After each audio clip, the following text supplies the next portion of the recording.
Boa tarde a todos, bem-vindos ao terceiro painel do segundo Seminário de Cibersegurança promovido pela AEVA, desta feita com o tema Educação em Cibersegurança, já ontem era tarde.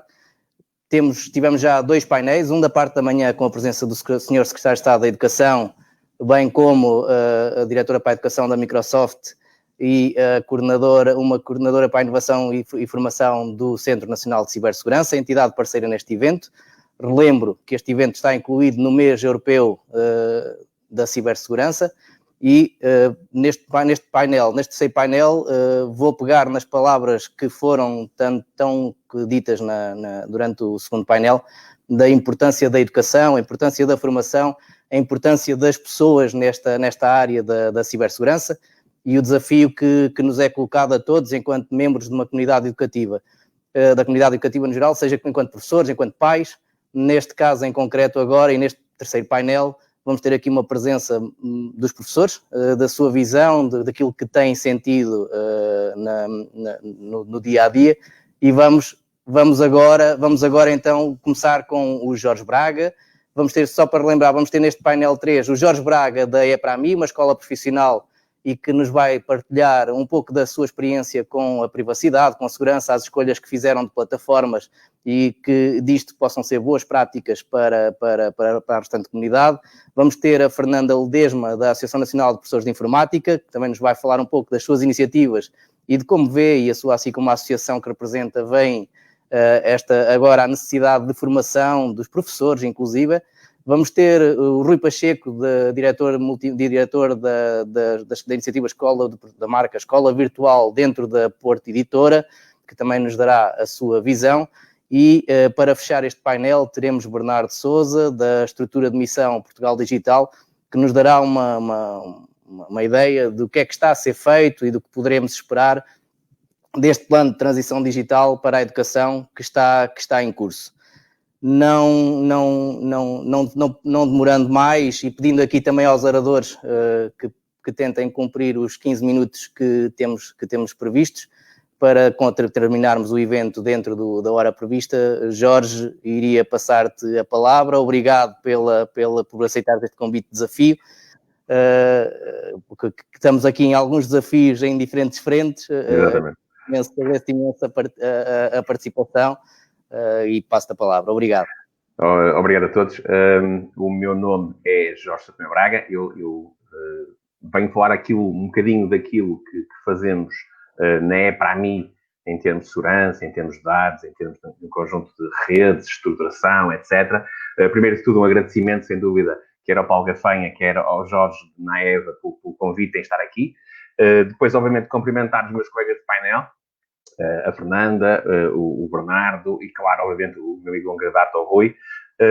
Eu não tenho a certeza, porque a temática eram as boas práticas, e eu não tenho a certeza que aquilo que eu vou apresentar serão efetivamente boas práticas, porque isto em questões de cibersegurança convém não ser muito gabarolas, porque de certo que vem logo alguém testar, entre aspas, a nossa infraestrutura e verificar quão boas são as nossas práticas, portanto não é por aí, é simplesmente tentar partilhar um bocadinho aquilo que a gente faz na EPRAMI. A EPRAMI é uma escola com já mais de um quarto de século de existência, é sempre mais interessante dizer isso assim, do que dizer que tem 27 anos, tem mais de um quarto de século de existência, isso de facto soa bem, e é uma Microsoft Showcase School, é a única escola profissional portuguesa que é reconhecida pela Microsoft como uma Showcase School. Internamente temos também uma Imagine Academy para os nossos alunos e para os nossos professores poderem fazer o seu processo de certificação em várias tecnologias de Microsoft, e este ano conseguimos que 41 professores da EPRAMI atingissem essa certificação como ME Expert. Aqui, obviamente, num domínio pedagógico, muito mais que um domínio de cibersegurança na sua plenitude. A EPRAMI está distribuída em 3 concelhos, Paredes de Coura, Monção e Melgaço. Nós ocupamos a faixa norte do Alto Minho e somos, sem dúvida, a escola mais a norte, a escola profissional mais a norte em Portugal, e obviamente isso coloca, sem dúvida, um problema de distribuição geográfica, coloca um problema de conectividade. A conectividade da escola foi sempre algo que foi bastante complexo ao longo dos tempos e que foi bastante custoso, especialmente no início. Hoje em dia as redes estão relativamente mais baratas. Nós temos um staff que está espalhado por esses 3 polos e com pessoas que transitam entre polos, pessoas que de manhã estão, por exemplo, em Monção e à tarde estão em Paredes de Coura, ou o contrário. Tal coloca um problema de mobilidade dos nossos utilizadores. Nós temos uma vasta gama de oferta em ensino profissional, desde a mecânica à cozinha, do apoio de infância, da técnica de robótica. Portanto, nós temos um conjunto muito vasto de perfis de utilizadores com, obviamente, uma atitude face à cibersegurança e face à segurança como um todo, muito dispar, fruto da sua intervenção tecnológica, da sua área tecnológica. Por outro lado ainda, os nossos alunos migram para o mercado de trabalho num prazo de 3 anos. Tal coloca um problema de atualização. Obviamente, numa escola deste tipo, nós não podemos, ou não devíamos, andar a trabalhar com tecnologia da década passada ou até mais antiga do que isso. Mas a realidade às vezes é diferente, como todos sabemos. Eu, em particular, trabalho muito com o setor industrial, trabalho muito com os meus alunos a entrarem na indústria, a entrarem na manutenção. Trabalhamos com montes de redes diferentes, com redes Ethernet, com redes de campo, tal colocam um problema de complexidade elevado no processo de implementação e de segurança das próprias redes dentro da própria escola, o que é, sem dúvida, a reflexão daquilo que acontece também na indústria. A escola opta, e a meu ver muito bem, por equipar todos os alunos com um dispositivo com Windows 10 e com Office 365, ou se quiserem Microsoft 365. Fazemos isso, se eu não estou em erro, há quase 7 anos, sistematicamente, tal coloca um problema de gestão de dispositivos que nós passamos gradualmente para os próprios alunos, mas mais do que isso coloca um problema de gestão de identidades dentro da escola. Entretanto, o mundo lá fora está em guerra. O que vemos aqui é uma representação da Kaspersky, que é um dos fabricantes mundiais também de segurança, sobre o conjunto de ataques que existem a nível de sistemas protegidos por eles. De facto, não são todos os ataques, são os ataques que eles conseguem defender e diferentes tipos de ataques. Do ponto de vista prático, eu não vou dizer com que fabricante é que trabalhamos, não é necessário partilhar em excesso, mas viu-se isso nos outros painéis, houve um aumento muito significativo do nível de ataques, para mim não foi exceção, fruto desta mudança, muitas vezes acelerada, para uma presença online na internet. Quais são os grandes riscos da cibersegurança nas escolas? Aqui uma perspectiva um bocadinho minimalista, até se quiserem. Obviamente, a área de ataque é muito grande. Nós temos alunos, temos professores, temos pessoas que têm, de facto, são utilizadores permissivos. Os alunos e os próprios professores são utilizadores bastante permissivos, até pelo tipo de trabalho que desenvolvem. Temos uma infraestrutura tecnológica envelhecida. Isto globalmente nas escolas portuguesas, não estou a falar para mim em particular, todos concordamos que nós precisamos de um forte investimento tecnológico, pelos vistos o governo também concorda. Nós trabalhamos com informação muito sensível. A informação sobre os nossos jovens é, para a proteção do seu futuro, uma informação muito sensível e muitas vezes é informação médica. Há, de facto, e falou-se disso nos outros painéis, uma ausência de recursos humanos qualificados. Se não há professores de TIC suficientes, é pouco provável que existam responsáveis de informática suficientes para pular nas escolas. E depois há, e isso talvez seja o mais grave, uma ausência de sensibilidade para o problema. O facto de nós termos esta conferência talvez mitigue um bocadinho esse assunto e talvez permita crescer um bocadinho. Nem é para mim, logo à partida nós temos muito espaço para melhorar e isso é muito importante, a admissão de que temos, isto é um processo em contínuo, um processo que nós temos de trabalhar em contínuo. Naturalmente que melhorar implica mais recursos e, obviamente, recursos também financeiros. Todos sabemos, efetivamente, como é que anda o financiamento da educação em Portugal, mas esse é um facto indubitável. Nós temos um problema, de tecnologia, ou seja, a escola profissional, para mim, é uma escola profissional, portanto, é tecnológica e, portanto, essa vantagem mal seria que nós não lidássemos ou tentássemos lidar bem com tecnologia. E depois temos, como ponto forte, se quiserem, a importância do dispositivo individual, pessoal e intransmissível. Este é um ponto importante para os nossos alunos habituarem-se logo à cabeça faça isso. Temos uma enorme proximidade do mercado de trabalho, o que faz com que as empresas falem connosco. Os nossos clientes finais, digamos assim, são as empresas que empregam os nossos alunos, que dão estágio aos nossos alunos, e depois temos muita avaliação externa. As escolas profissionais são muito avaliadas externamente, são muito auditadas, e os nossos alunos também na sua afeição. Quais são os principais vetores de atuação dentro de uma perspectiva deste tipo? Obviamente todos concordamos os utilizadores. O ponto fraco hoje em dia são os utilizadores. Há uns anos atrás, com os carros, as chaves era a forma de roubar um carro. Hoje em dia, o carjacking é muito mais fácil. Eu roubo o carro da pessoa. É um bocado isso que se passa na informática também. Há uma infraestrutura que nós temos que atuar, e temos que ter uma infraestrutura de rede com suporte, e depois temos uma infraestrutura de serviços. Na infraestrutura de serviços incluem-se também, naturalmente, as infraestruturas de dados que estão subjacentes. Os serviços cada vez crescem mais. Vimos isso nos painéis anteriores e nos slides anteriores. Relativamente aos utilizadores, a palavra-chave é, sem dúvida alguma, formação, formação, formação. Há uma necessidade de formação dos utilizadores, não apenas na literacia tecnológica, mas também na literacia do conhecimento. E essa não é forçosamente, acho que é um erro comum, não é forçosamente a tarefa do informático e do tipo da cibersegurança. Para formar para o conhecimento é preciso ler. É, se calhar, muito mais importante para isso o Plano Nacional de Leitura. Já para a formação em tecnologia é preciso dominar essa tecnologia. Nós, dentro da escola, criamos uma disciplina nova, uma coisa que é possível fazer dentro do ensino profissional, que são as tecnologias da comunicação e colaboração, onde adotamos conteúdos de cibersegurança no currículo, uma breve introdução, perceba-se isso, mas esses conteúdos são transversais a todos os nossos alunos. Esses conteúdos de colaboração, de ambiente de trabalho moderno, são transversais a todos os nossos alunos, independentemente do curso que eles estejam a frequentar. Finalmente, a nível de utilizadores, uma sensibilização constante de toda a gente. Tem que haver uma consciência que pondera semanalmente esse trabalho. Ponto importantíssimo, a constituição de uma identidade digital escolar. Ninguém admitiria que alguém entrasse dentro da escola sem um cartão de estudante.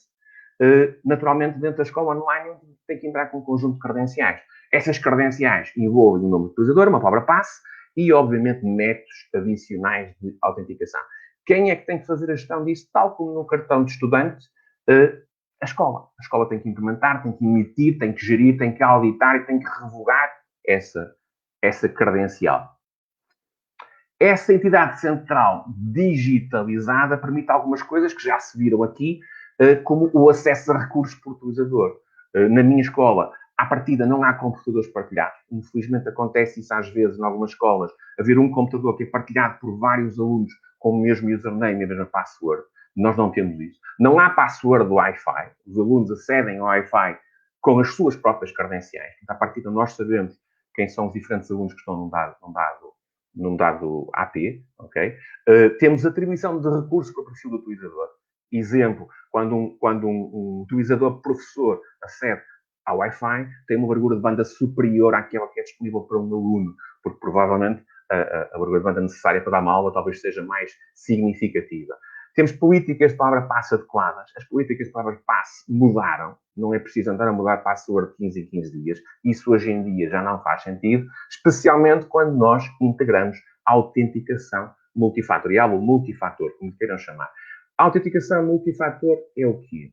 Eu, para entrar nos servidores da escola, para entrar nos domínios da escola, essencialmente nos serviços que estão alojados na nuvem, eu não só preciso de um username e de um password, mas preciso também de um fator adicional de autenticação. Geralmente, como se dizia há bocado, um SMS ou uma aplicação no meu telemóvel. Isso cria um problema, é a necessidade de os telemóveis existirem dentro da escola, o que cria logo alguns entraves. Na prática, funciona maravilhosamente para prevenir, por exemplo, ataques de phishing, para prevenir ataques mais básicos que são direcionados para o ser humano e não para a infraestrutura.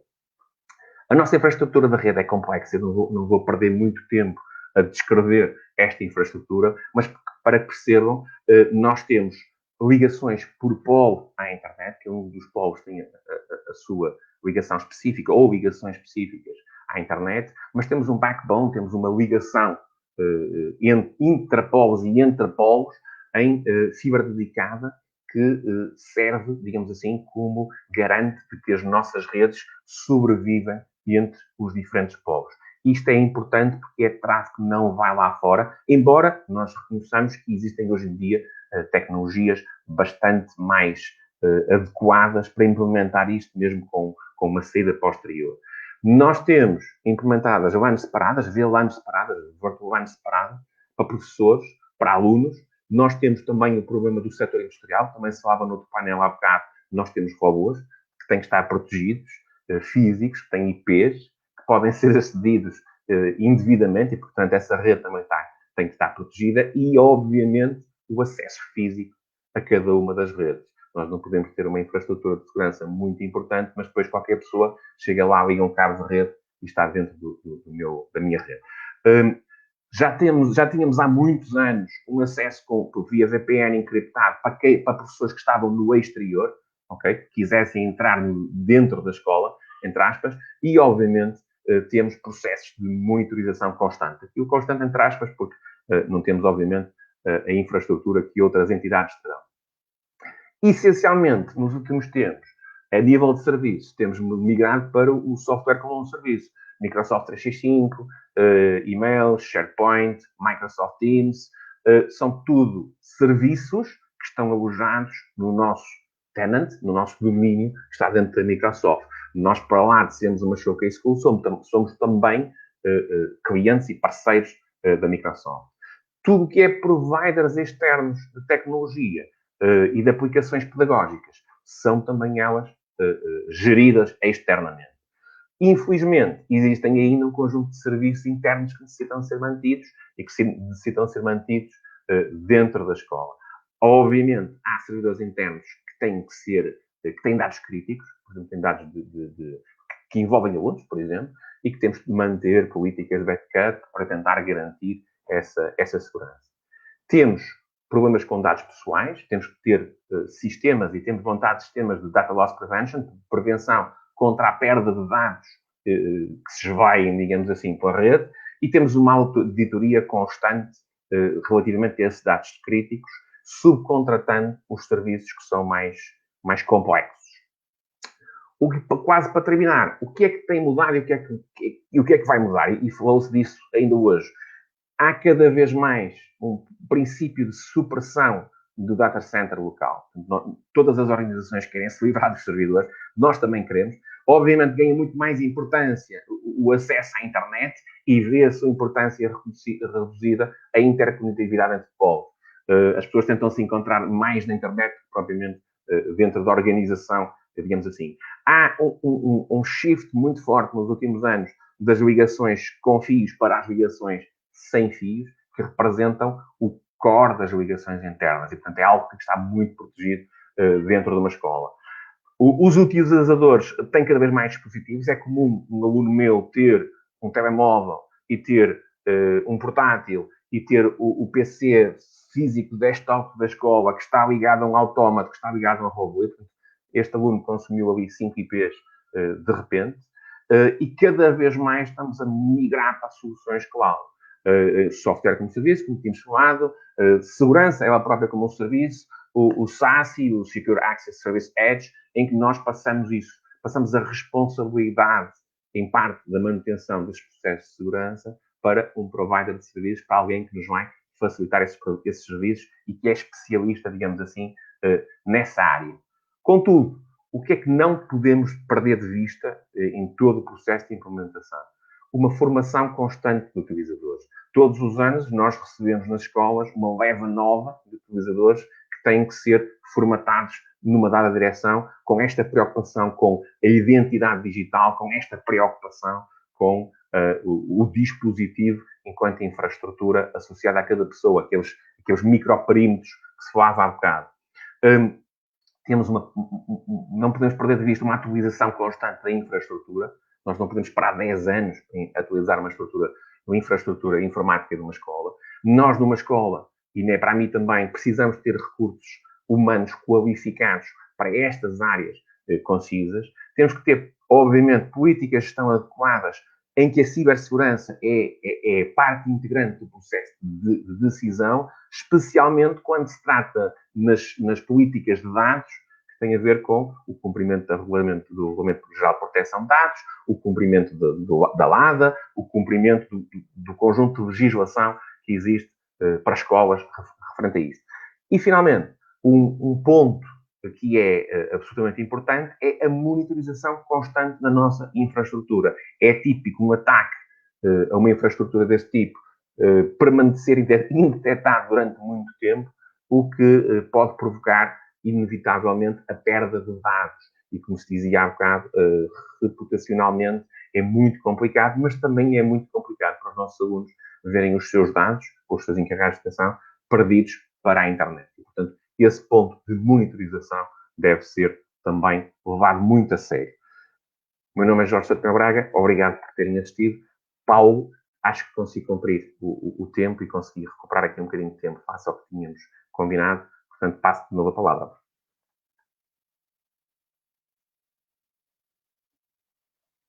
Conseguires cumprir aqui o tempo previsto, já é uma característica tua, conseguires passar a mensagem de forma sucinta, e agradeço-te por isso.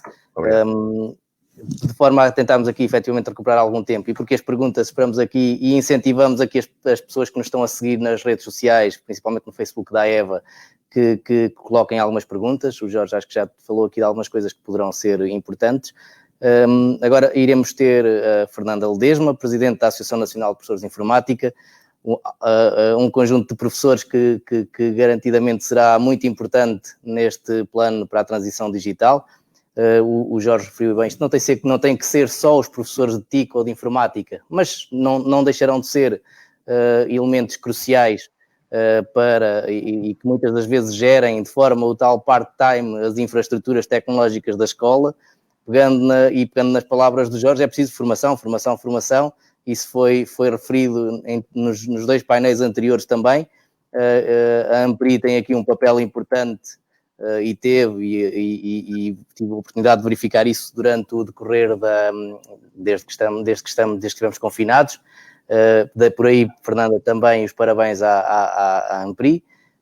E agora passaria a palavra para que nos possa dar a sua visão e a visão da associação que representa da educação em cibersegurança nas nossas escolas. Obrigado, Fernanda, por ter aceito o desafio. Muito boa tarde a todos.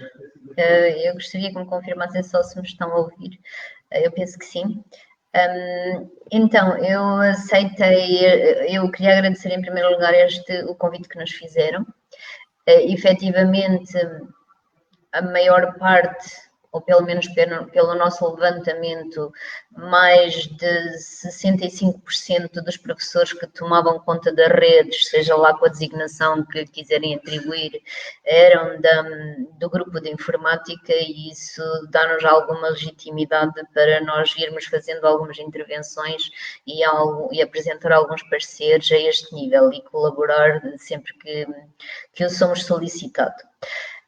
Eu hoje, embora o tema fosse este, eu tentei descer um bocadinho ao nível da maioria dos professores, porque é muito complicado fazer uma intervenção muito técnica quando o público esperado aqui, ou penso eu que era o público esperado,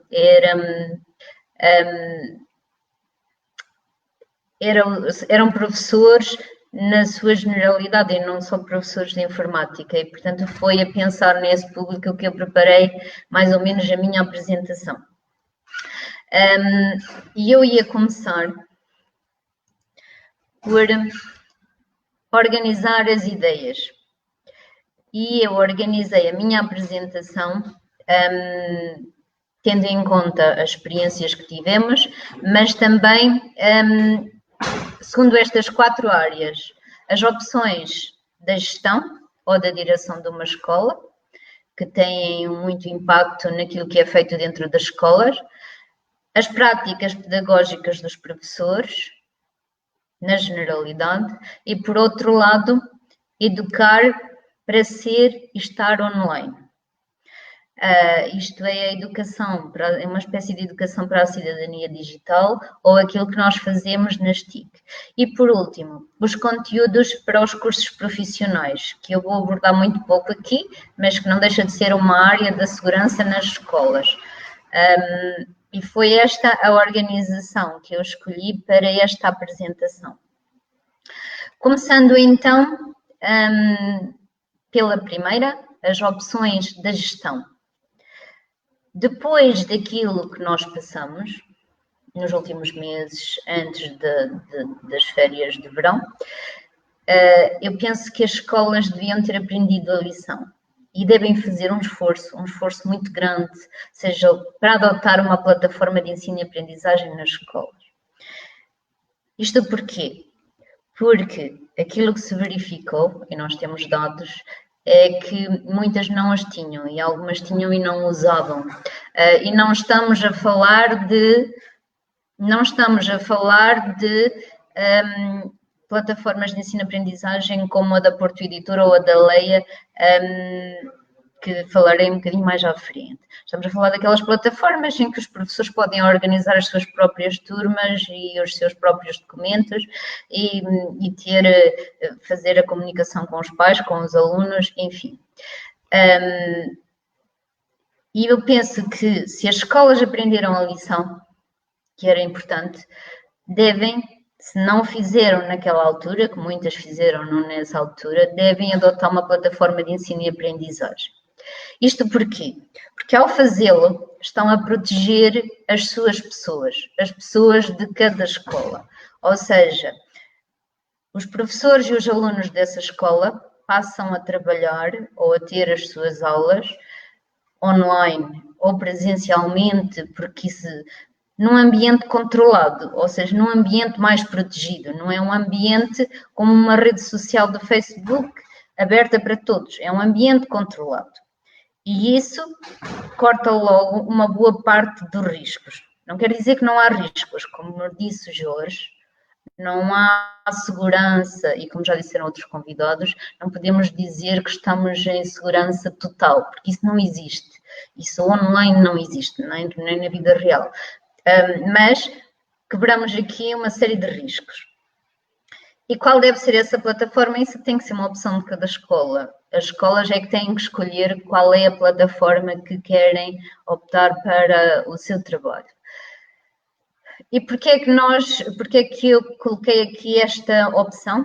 Porque, apesar de, nos levantamentos que nós fizermos, quase 70% das escolas dizerem que tinham uma plataforma, depois, tanto professores como escolas diziam que ela era basicamente utilizada para disponibilizar recursos, e isso não era mau, ou seja, é o único item que obtém uma média positiva, 3.1. Todas as outras, como extensão de sala de aula, para dinamizar equipas, projetos, formação interna, obtêm médias de valores sempre inferiores a 3.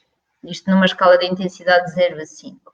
O que quer dizer que muitas já tinham, mas elas praticamente não eram utilizadas, ou eram utilizadas para disponibilizar recursos. Ainda assim, isso não é mau, pelo menos estamos a poupar algum papel, se é que o conseguimos.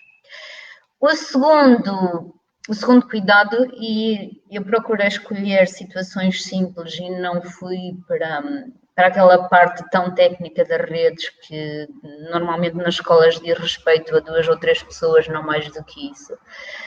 Todas as escolas devem procurar criar endereços eletrónicos institucionais. Quando nós fomos para confinamento, muitas escolas não tinham endereços eletrónicos institucionais dos alunos. E isso foi um problema, porque para começar a contactar com eles, houve uma série de processos que foi preciso tratar e perdeu-se algum tempo. E depois é preciso ter alguns cuidados, por exemplo, ao criar esse endereço, não podemos usar o nome do aluno, porque isso vai contra o Regulamento Geral da Proteção de Dados, a identificação dos alunos. E na minha opinião, embora haja pessoas que pensam de forma diferente, até ao 7º ano estes endereços eletrónicos devem ser configurados para que limitem o uso ao uso interno, ou seja, entre mensagens entre as pessoas da escola, entre eles e os colegas, entre eles e os professores, e não mais do que isso. Até ao 7º ano, porque até ao 7º ano é quando temos alunos até aos 13 anos e que supostamente não têm autonomia, segundo a Lei 58, para ter endereços, para autonomamente criar endereços eletrónicos e usarem vários serviços da internet. Curiosamente, os dados que nós recolhemos mostram-nos que o e-mail foi a forma de comunicação mais utilizada das escolas com os alunos na fase de confinamento. E isso não é um problema porque muitos utilizaram o e-mail e utilizaram plataformas.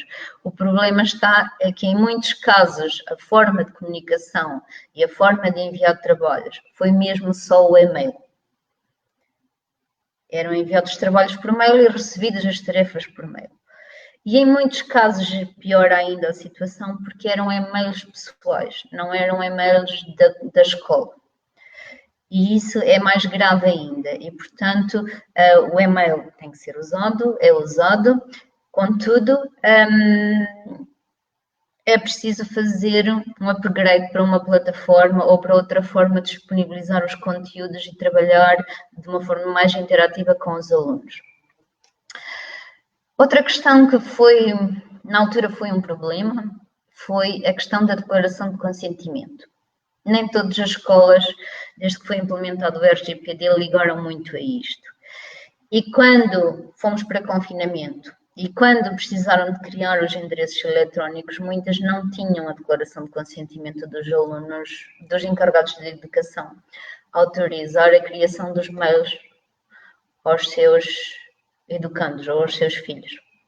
Isto porque a Lei Geral prevê a autonomia para autorizá-lo só com 13 anos, a lei portuguesa, a europeia previa entre os 13 e os 16 e cada país escolhia a sua. A nossa, depois de grandes debates até na Assembleia da República, acabou por ficar por 13, esteve em 14, esteve em 16, acabou por ficar por 13. E esta declaração de consentimento deve passar a ser aquele documento que é tratado logo no ato da matrícula. Isto se as escolas aprenderam a lição, porque não é só a questão do mail, depois é as fotografias nas várias atividades, é as saídas nas visitas de estudo que também têm fotografias e outras questões, e à partida isto fica logo tratado se os pais já autorizam ou não e como é que é a situação. Os pais ou o responsável, o encarregado de educação responsável pelo aluno. Passando agora para a parte dos professores. Muitos de nós, às vezes a escola não tendo nenhuma plataforma, disponibilizado nenhuma plataforma, ou nenhuma sendo uma referência na escola, e nós muitas vezes, e de boa fé, queremos fazer o nosso melhor, começamos a usar uma série de plataformas com os nossos alunos. Nesta fase em que tudo era muito sensível e era suposto que houvesse problemas, e houve muitos problemas a nível das privacidades e destas questões, não era nada indicado que nós tivéssemos essas inovações. Apesar de nós, na nossa boa-fé, muitas vezes o fazermos, nesta fase, e se calhar é uma lição a aprender, não devemos utilizar plataformas que a escola não adota oficialmente. Isto porquê?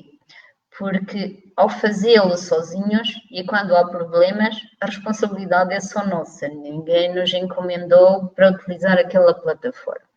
Quando é uma plataforma adotada pela escola, há uma corresponsabilização de todo o processo.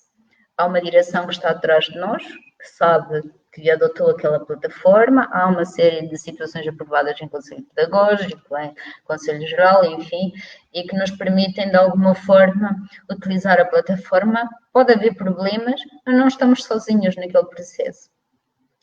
E tal como aconteceu muito, os professores começaram a utilizar diversas aplicações e com toda a sua boa fé e a criar e os alunos acabavam por criar os perfis nessas plataformas diversas e aplicações diversas. E nós, numa altura, até no fim do ano até fizemos alguma campanha para que os alunos mudassem a password no final daqueles meses que se tinham registrado, provavelmente em dúzias de plataformas, que mudassem a sua password em finais de julho, que foi para depois de tanto registro, vamos lá tentar mudar a password para evitar outras situações. Por fim, trouxeram provocações, mas como também não temos tido assim muita gente, mas depois ficam. Eu tenho aqui 3 dilemas que eu acho que dificilmente algum dia serão consensuais. Um deles é uma prática que existe, que é de criar mails da turma, o professor criar mails da turma, que muitas vezes dá confusão por causa da gestão dos trabalhos e dos endereços. Outro grande dilema naquela fase, o ligar ou não ligar a webcam durante as aulas em direto. Era uma questão que muito se discutia e provavelmente ninguém tem razão. E provavelmente todos têm opiniões diferentes, dificilmente haverá uma unanimidade nestas questões. E por outro lado, também se viu muito o uso do WhatsApp. O WhatsApp funciona com base nos números de telemóvel, o que quer dizer que todos ficamos a saber o número de telemóvel de todos na turma. E não era até aí um procedimento normal nós darmos o nosso telemóvel aos alunos. Não era. É, às vezes, num grupo de alunos que estão no 12º ano, que vão para estágio, termos um grupo para mandar mensagens rápidas ou isso, mas é diferente, são alunos com 18 anos, já à saída da escola, não era um procedimento muito normal e muito usado e passou a ser em muitas situações que também é uma exposição, se calhar, desnecessária. Veremos. E deixo aqui então esta situação toda e causou aqui algum desajuste e algum desconforto e é preciso agir de forma que este desajuste se transforme em desafio e este desconforto se transforme em descoberta. Ainda neste âmbito e passando agora para a parte dos alunos,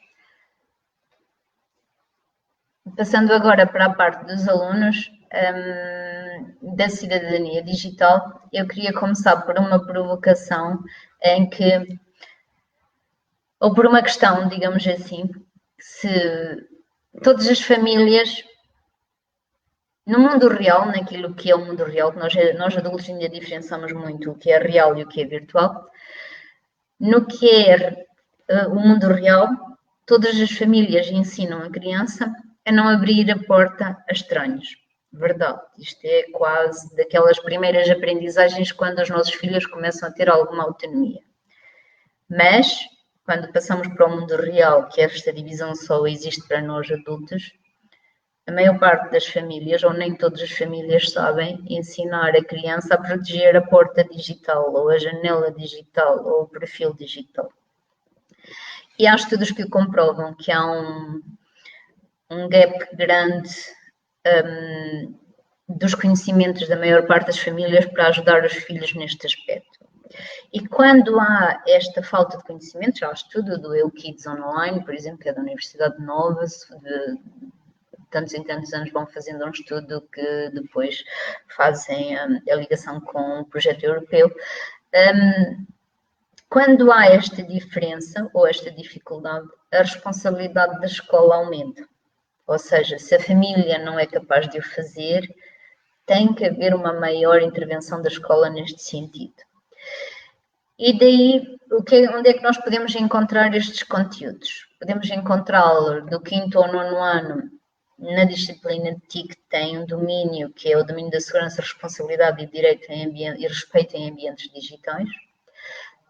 Também está no referencial, isto teoricamente, também está no referencial Aprender com as Bibliotecas Escolares, também tem um domínio relacionado com isto, mas entretanto, isto é tudo muito recente, não é? E há um grande trabalho a fazer por exemplo, um dos grandes dilemas é a produção de conteúdos. Quando nós dizemos que todos querem ser influencers, não é? YouTubers, mas depois quando dizemos, ok, então vamos criar conteúdo. Essa é que é a dificuldade. Todos querem ser influencers, todos querem ser youtubers, mas depois falta o conteúdo. É preciso criar conteúdo com valor ou com diferenciador para isso. E nesse sentido, nós então, na Ampri, demoramos algum tempo para ter um projeto de segurança. Sempre tivemos várias iniciativas e fizemos sessões por esse país fora a ter um projeto, porque já havia muitos projetos bons e não queríamos que fosse igual. E então, o ano passado, fomos criando o projeto Bué Seguro. O projeto Bué Seguro foi todo desenhado por um aluno de um curso profissional de multimédia. Isto porque nós pensamos em trabalhar estas questões de uma forma mais criativa. Mais criativa como? Por exemplo, agora nós fizemos um desafio por mês e estes desafios por mês permitem ao professor que leciona a STIC ou ao professor, neste caso, que leciona a STIC, mas podem estar aberto a outras situações, às bibliotecas e isso tudo. Quando eles criam este produto que é esperado naquele mês, eles conseguem articular os 4 domínios previstos para a disciplina de TIC. Por outro lado, a ideia era trabalhar sempre atividades de uma forma gamificada. Seja mais digital, seja mais, neste caso, o que aqui está é um jogo de tabuleiro de mesa, em que com as cartas e com os dados, eles têm que ir respondendo a questões, é uma espécie de jogo de mesa. E também fizemos um tapete para robôs, em que os robôs andam para trás ou para a frente no tapete, conforme eles acertam ou perdem as questões que são sobre segurança. E trabalhando assim, e depois puzzles e outras coisas assim, trabalhando a segurança de uma forma mais criativa, porque eu também tenho para mim que muitos alunos, aquelas palestras todas que são feitas que já não convencem a maior parte dos nossos alunos. E temos que ter outras formas de abordagem. Era isto que, por fim, os conteúdos dos cursos profissionais, mas não vou entrar por aí, em que aqui são trabalhados de uma forma mais aprofundada, mais técnica, quando se trata da programação de sistemas de informação, de bases de dados, de aplicações, configurações de rede, encriptação de passwords, entre outras situações que fazem parte dos conteúdos dos vários cursos profissionais e aqui são trabalhados de uma forma mais aprofundada, não tem nada a ver com a formação de cidadãos. E foi isto que eu trouxe para partilhar convosco hoje. Tentei trazer situações simples que fossem para todos os professores perceberem de uma forma mais fácil e passar um bocadinho pelas 4 áreas, exceto a última, que era uma abordagem mais simples. Paulo, era esta a minha apresentação e obrigada pelo convite. Para fazer a ponte com o Rui Pacheco, eu realço aqui e em jeito de alguma preocupação, é algo que também que tenho acompanhado e que vou percebendo em algumas realidades, é crítico que nesta fase ainda haja escolas que não têm uma plataforma escolhida, que não têm uma plataforma de ensino e aprendizagem escolhida, em que cada professor faz um pouco aquilo que pode e consegue, pronto, e mesmo aqueles 3 dilemas que ele colocou, que eu sei que são dilemas frequentes, pronto, não vou deixar depois para os oradores poderem falar, mas acho que efetivamente terão resposta, tendo em conta a escolha das plataformas que fizerem. Pegando na questão dos conteúdos, o Sr. Secretário de Estado hoje de manhã referiu que o plano para a transição digital é assente em 4 vetores, em 4 eixos-chave, que será equipamento, conectividade, formação, e um quarto é precisamente a criação de recursos digitais ou a utilização, a intencionalidade educativa, que foi a expressão utilizada.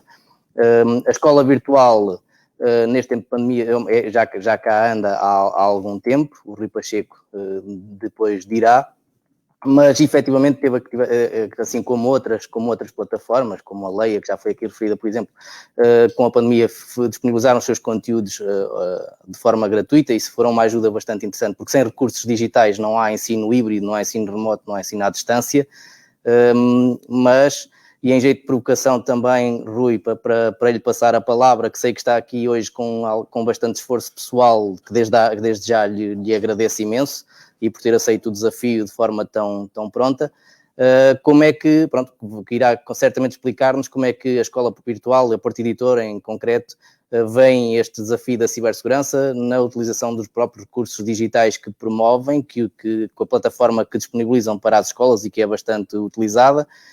Quais são as práticas de cibersegurança que acham que os vossos professores devem ter em conta e que vocês têm em conta na oferta que têm dos vossos serviços?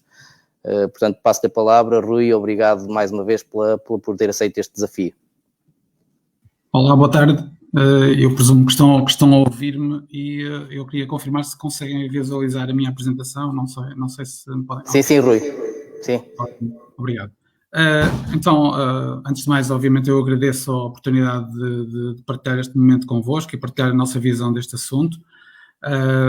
Como já foi dito, a escola virtual foi foi a solução mais usada durante o período de confinamento que nos foi imposto pela pandemia, mas já era a solução mais usada há pelo menos uma dúzia de anos neste âmbito, e por isso nós temos mais até do que algum tipo de mérito, importa sublinhar aqui a responsabilidade que temos neste âmbito, e por isso a minha apresentação, na realidade, vai fugir um bocado àquilo que foi falado até agora e o sublinhado da dimensão técnica da questão, e vai se centrar noutro tipo de coisas e na atitude que uma empresa tem que ter perante a dimensão do trabalho que produz e o número de alunos que afeta e o âmbito em que se move. Por isso, sem muitas mais... Deixa-me só ver se eu recupero o controle da apresentação. Ok. Por isso, a escala onde operamos. Isto serve somente para dar uma noção, porque uma das coisas que particularmente me surpreende, e aliás ainda há pouco foi falado, é que quase todas as abordagens sobre plataformas, de alguma maneira, resolvem deixar de fora as plataformas das editoras, em particular a da escola virtual, porque as pessoas centram-se muito na dimensão dos conteúdos, que é aquela pela qual as editoras são mais conhecidas, mas a realidade é que a escola virtual está muito para além disso, por isso grande parte daquilo que a generalidade das plataformas de e-learning, a escola virtual também faz, e falo integrando recursos e integrando um tipo de funcionalidades que vão muito para lá da mera disponibilização dos recursos. Isso depois traduz-se neste tipo de interesse. Isto é um exercício simples que eu fiz, com 4 termos de pesquisa muito simples, qualquer um pode fazer no Google Trends, e aí nós percebemos, efetivamente, qual foi o interesse e qual foi o apelo que cada uma das plataformas que estão ali explicitadas teve durante o período da pandemia e já agora mesmo no arranque, que conforme se vê em 2021, continua a ser esmagadoramente favorável às nossas propostas. E por isso, a dimensão do nosso público e as especificidades dos nossos utilizadores acabam por condicionar muito e influenciar muito a forma como nós operamos neste contexto. Obviamente que as preocupações com segurança não nasceram com a pandemia e muito menos nasceram com o novo Regulamento Geral de Proteção de Dados. É algo que já faz parte do nosso dia-a-dia há muito tempo, nomeadamente porque temos uma população que chegou a ser de 1.200.000 utilizadores registados, dos quais, eu diria, mais de 2/3 são alunos, e os restantes serão professores e encarregados de educação, e esta mole de utilizadores, e em particular utilizadores que são menores, e em muitos casos menores de 13 anos, dita responsabilidades específicas e dita um conjunto de comportamentos específicos da nossa parte. E obviamente que a escala também é importante, nomeadamente o Regulamento Geral de Proteção de Dados tem especificidades nesse sentido. O tipo de serviços que disponibilizamos, e só para dar uma pequena apresentação de o porquê de ser importante a questão da privacidade para nós. Eu estruturei isto em 5 eixos, que vou passar muito rapidamente. Aquilo porque nós somos regularmente mencionados é a disponibilização dos manuais escolares em formato digital. Ela, nesta altura, já é feita em múltiplos suportes, é feita online, via escola virtual, mas é também feita em aplicações dedicadas, quer para Windows, quer apps para dispositivos móveis, telemóveis ou tablets, e por isso nós conseguimos estar presentes em vários sítios e, obviamente, nesses vários sítios existem logins, existem registros de atividade e tudo isso é passível de ser tratado com o devido cuidado. Uma das dimensões que vulgarmente é esquecida é esta, que é a dimensão de autoestudo, que envolve já algumas componentes de inteligência artificial e o uso de motores de sugestão de percursos de aprendizagem, e esta é a razão pela qual nós efetivamente não nos limitamos a disponibilizar recursos para que terceiros, sejam eles professores, sejam eles outros, os possam articular de per si. Nós também criamos soluções para autoestudo e essas soluções são subscritas habitualmente, são sujeitas a pagamento. Essas soluções, quer as que são geridas pelos cidadãos individuais, quer neste caso concreto, as que são geridas por instituições, têm disponíveis ferramentas de comunicação síncrona e assíncrona próprias que têm uma importância fundamental no desenvolvimento das atividades dos professores junto das suas comunidades de alunos. Porque, mais uma vez, são circunscritas às respectivas comunidades, ou seja, não estão abertas a todos, aqui não há, ninguém se esconde por trás de nicknames e há um controlo muito apertado daquilo que pode ser feito ou não pode ser feito, e esse controle, obviamente, está nas mãos das instituições e dos professores. Toda esta atividade acaba por refletir-se num conjunto de recolhas de performance, e isso tem muito a ver com os metadados associados, quer a tudo que sejam atividades de avaliação, quer aos recursos de revisão, vídeos, animações e etc. que nós disponibilizamos sobre todos os programas, todas as disciplinas do primeiro ao 9º ano e de uma parte significativa das disciplinas do secundário e algumas também da componente profissional. Todos esses, dizia eu, concorrem para a criação de perfis dos alunos que não só são comunicados para os próprios alunos como forma deles gerirem a sua relação de aprendizagem com a plataforma, mas são também acessíveis aos professores para que eles possam personalizar as suas estratégias. Ou seja, a plataforma pode personalizar essas estratégias autonomamente, mas é também dada essa valência aos professores de o fazerem a partir dos dados que a plataforma lhes proporciona. Estes dados são também passíveis de ser exportados para os professores criarem os respectivos relatórios e são dados que decorrem de duas coisas, decorrem da atividade autónoma do aluno e decorrem da atividade motivada pelo estímulo e pela atribuição de tarefas por parte dos professores. Uma outra componente que também tem acesso a muitos dados dos utilizadores e que digamos, oferece também uma dimensão lúdica àquilo que fazemos, é a componente de gamificação estrutural e a componente de gamificação de conteúdos. Nós chamamos-lhe gamificação estrutural porque no contexto do uso da escola virtual nas suas múltiplas plataformas, apps e afins, todas as atividades que os alunos desenvolvem permitem ganhar pontos e esses pontos podem depois ser trocados por coisas tão diferentes quanto bilhetes para ir ao cinema, coisa relativamente pouco aconselhável nos tempos que correm, mas, por exemplo, podem ser trocados também por Playstations e por jogos, coisas que os alunos nesta altura podem usar em segurança nos seus lares. A componente de conteúdos, obviamente, tem muito a ver com transformar currículo em jogo, e é isso que, por exemplo, fazemos com o jogo que está aqui a ser exemplificado nesta animação. O tipo de informação que nós recolhemos é inerente à atividade dos professores e dos alunos na nossa plataforma. E essa atividade traduziu-se, só a título de exemplo, durante o período de confinamento, ou seja, entre 13 de março e 13 de junho, na criação de mais de 80 mil novas turmas, porque a nossa plataforma permite não só para quem adquire o serviço institucionalmente, que nós disponibilizemos esse serviço com as turmas já montadas, chamemos-lhe assim, ou então que, tal como acontece em muitas outras aplicações, que sejam os professores a convidar os alunos a associar-se. E aí surgiram estas 80 mil, mais de 80 mil turmas criadas.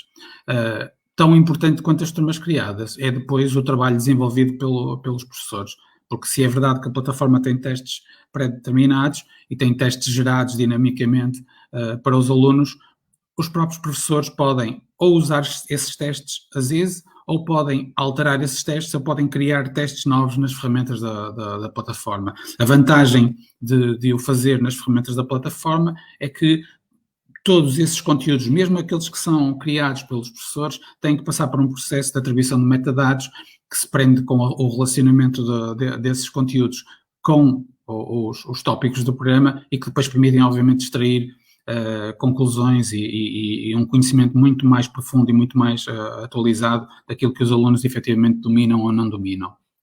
A resposta dos alunos, conforme dá para ver, foi esmagadora. Nós ultrapassamos os 2 milhões e meio de testes realizados, sendo que cada teste tem, em média, 10 atividades diferentes. Nós estamos a falar, efetivamente, de um tipo de atividade muito intensa. Foi não só um crescimento ao nível dos utilizadores durante o confinamento, mas foi, sobretudo, a intensidade do uso que foi brutal, comparada com aquela que nós estávamos habituados, com os 200 mil utilizadores que tínhamos e que obviamente eram utilizadores que tinham uma componente presencial e por isso a escola virtual em muitos casos apoiava a componente presencial e complementava a componente em casa.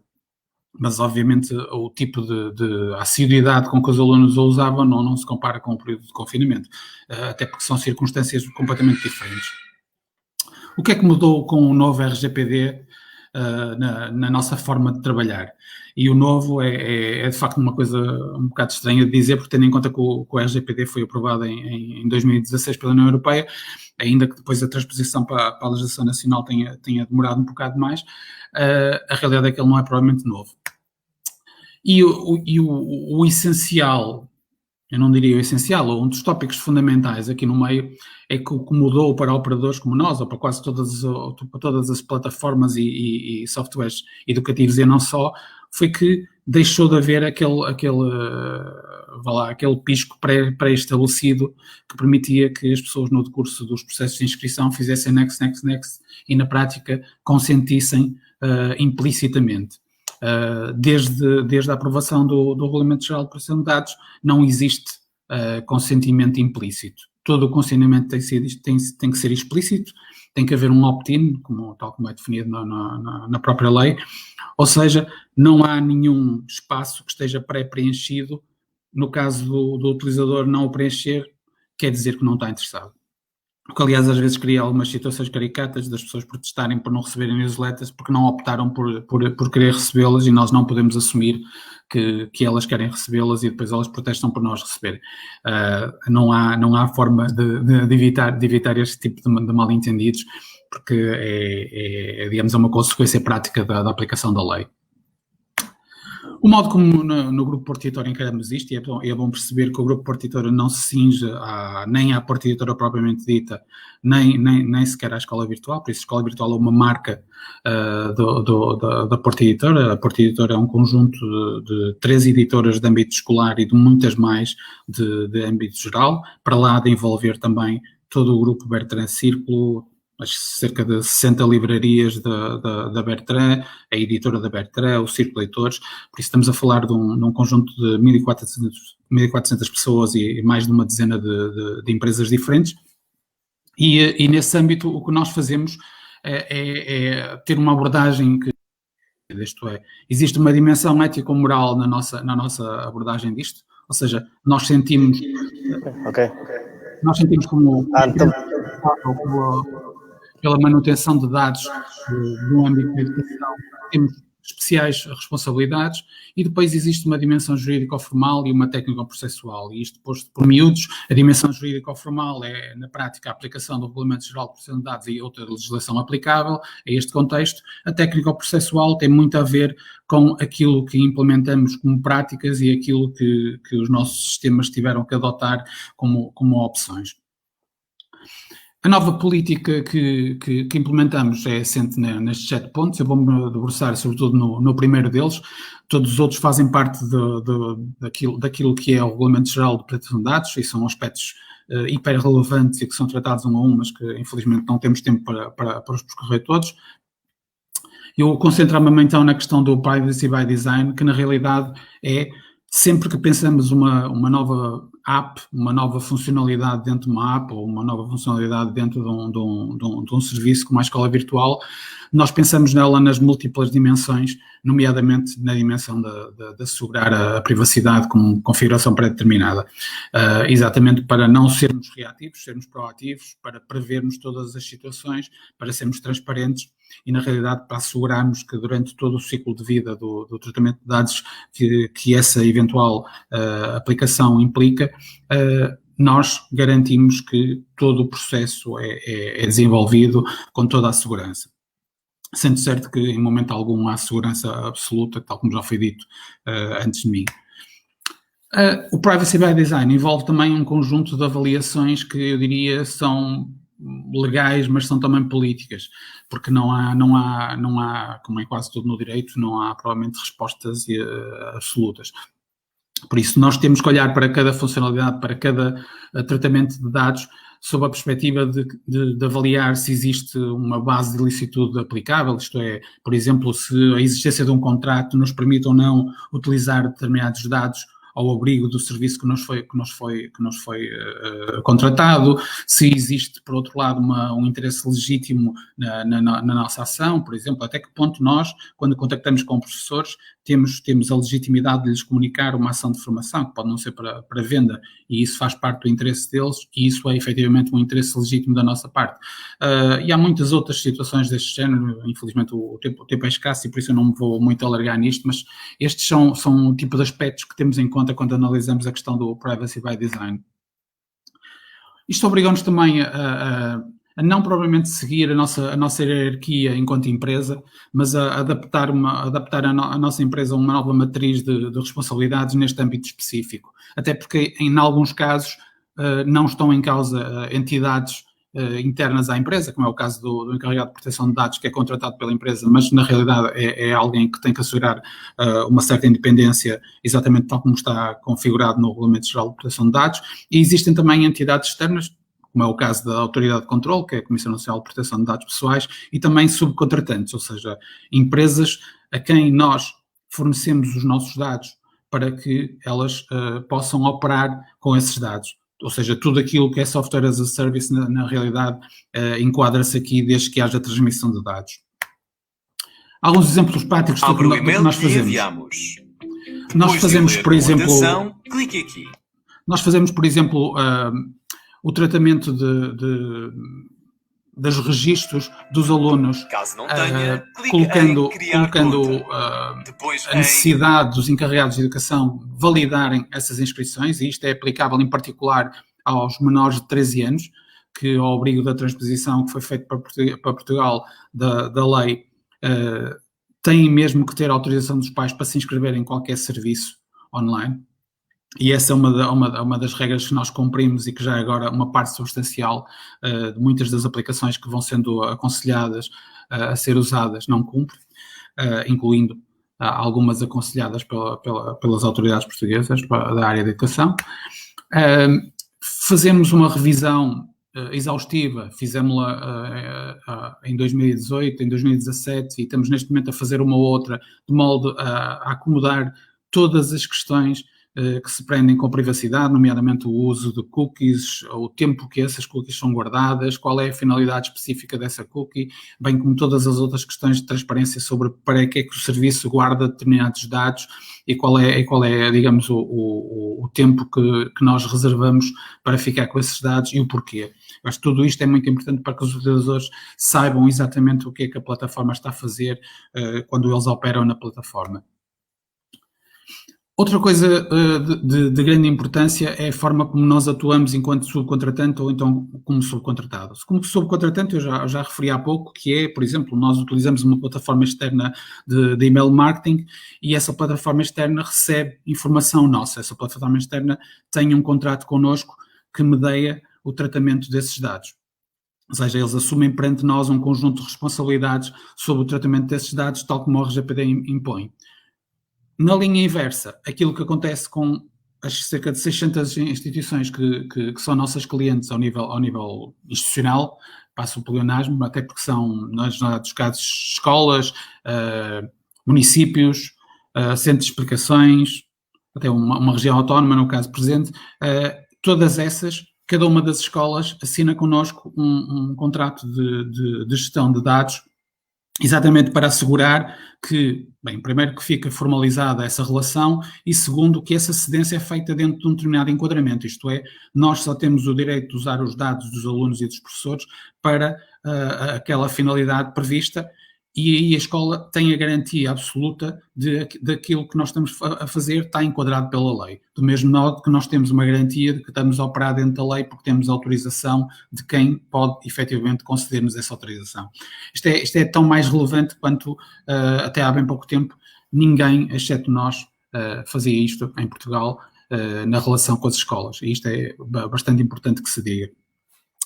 Um exemplo prático disso foi no âmbito do projeto piloto de desmaterialização de manuais escolares, que é um projeto que arrancou agora no final de setembro e que é, digamos, uma das primeiras faces visíveis do plano para a transição digital aplicada à área da educação. Foi adotado exatamente o nosso modelo de acordo de tratamento de dados, exatamente porque nenhuma das outras instituições tinha um acordo vigente e por isso foi por nossa iniciativa e com o auxílio dos nossos escritos legais que foi formalizada a relação com cada um dos 9 agrupamentos e com na realidade, a utilização dos dados dos 900 alunos envolvidos neste projeto. O mesmo se aplica ao projeto que temos ativo já na região autónoma da Madeira, com cerca de 4.500 alunos, que já está ativo desde o ano passado, por isso é um projeto que está no segundo ano de implementação, e que é o maior projeto de digitalização existente em Portugal. E também nesse âmbito nós regulamos a nossa relação com todas as escolas e regulamos o tratamento de dados através da assinatura de acordos específicos com cada uma delas. A outra componente a qual damos atenção é exatamente uma que eu já aludi anteriormente, que é o design das ferramentas de comunicação internas da plataforma. A plataforma não só acomoda recursos, como permite que os professores partilhem recursos próprios, partilhem recursos da plataforma, partilhem recursos combinados da plataforma e seus, ou então recursos da plataforma alterados pelos professores. E isto, obviamente, dá uma riqueza extrema ao processo e deita um bocado por terra aquela ideia de que as plataformas das editoras, e em particular a nossa, servem apenas de repositórios ou são gigantescas bases de dados de manuais escolares. Não são, a despeito dos manuais escolares serem um elemento chave no atual processo de ensino-aprendizagem das escolas e assim continuarem durante bastante tempo.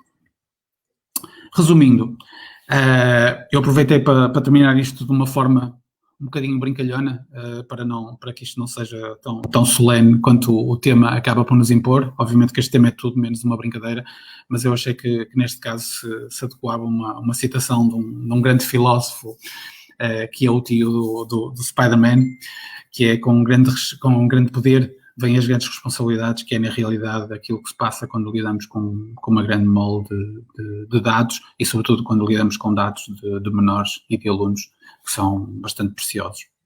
Muito obrigado. Rui Pacheco, obrigado por esta fantástica apresentação. Da minha parte, admito que desconhecia muitas das funcionalidades da escola virtual. Se calhar sou um desses utilizadores que acredita ou que pensava que é um pouco um repositório ou uma substituição dos manuais digitais.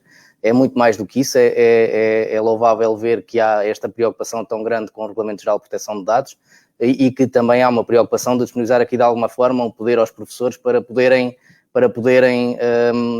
desenvolver alguns conteúdos convosco. Para não perder mais tempo, vou passar já a palavra ao Bernardo Sousa, então coordenador para a capacitação e educação da estrutura de missão Portugal Digital. Bernardo, obrigado por aceitar o desafio. Pedimos desculpa pelo atraso que acaba por ser normal neste tipo de eventos, mas dou-lhe a palavra neste momento, para também, tendo em conta o que já foi ouvindo, para nos dar a sua opinião e nos dar aqui a visão da estrutura de missão que representa neste momento. Obrigado. Muito obrigado. Quem agradece sou eu e, portanto, agradecer aqui o convite que nos foi endereçado. Eu estou a ver se consigo, então, partilhar aquilo que tinha previsto partilhar aqui convosco. Eu sei que a hora já está avançada e, portanto, não queria perder aqui mais tempo e que gostava de ir direto aqui ao assunto. Vou perguntar se estão a ver aqui o que... por favor, avisem-me se não estiverem a ver e, portanto, mais uma vez agradecer o convite. Sim, estamos a ver. É com muito gosto que aqui estamos e dar os parabéns à Eva e dizer e cumprimentar os outros anteriores pessoas que participaram no painel e todas as outras, uma vez que o dia já vai longo. Aqui do nosso lado e por parte da Portugal Digital, creio que é a oportunidade também de partilhar um pouco aquilo que é o plano de ação para a transição digital, mas gostava de partir aqui da minha experiência pessoal e a experiência pessoal vai muito com aquilo que aconteceu, se calhar a muitas das pessoas que nos estão a ouvir, que foi em março, abril, no primeiro confinamento, de repente estar em casa com a minha mulher a trabalhar e de repente estarem à minha volta os meus filhos, cada um agarrado ao seu aparelho, portanto, se fosse o computador, fosse um tablet, fosse o telemóvel, e todos ao mesmo tempo, no fundo, tentarmos ligar-nos ao mundo e manter-nos ligados. E o digital, eu creio que é mesmo isso, e daí a importância deste tema que vocês escolheram, da cibersegurança, porque, como é óbvio, a trabalhar e a forma como tudo aconteceu tão rápido, nós muitas vezes aligeiramos aquilo que são as questões ligadas à segurança.